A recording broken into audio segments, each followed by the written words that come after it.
Well, Ruby, it absolutely brilliant speech, I should say. It didn't feel like you gave an impromptu speech, I must say it at the very beginning in the first place.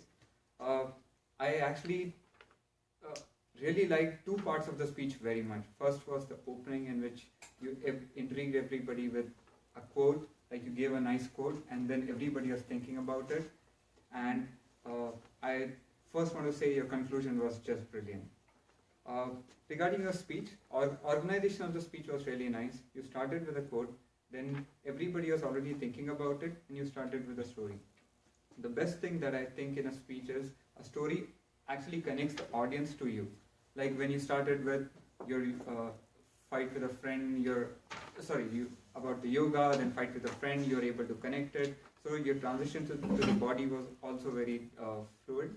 You talked about that I am teaching a class, so the entire body you were explaining why yoga is important in your life, how it helped you, and then you actually explained and connected the story about what happened 8 years ago, why this happened. So the whole fluidity of the speech was really nice.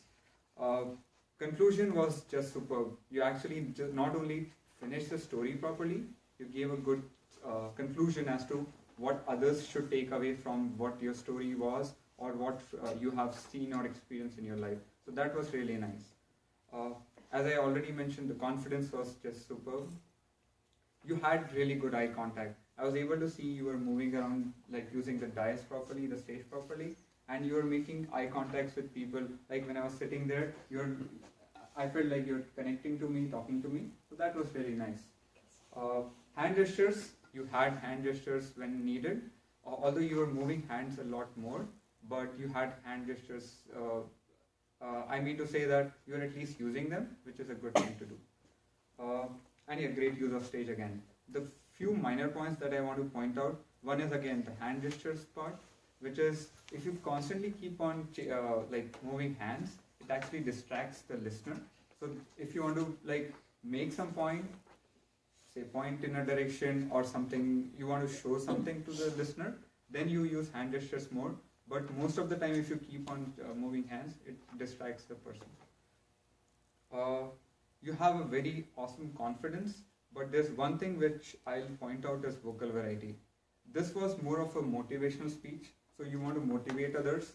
So there are two ways, like when you are talking about something that is like, you're talking about something demotivating, then you lower your voice. You want to encourage someone, you like speak loudly or express it in some other manner. Tie it with your hand gestures, like nobody can tell me I cannot do something.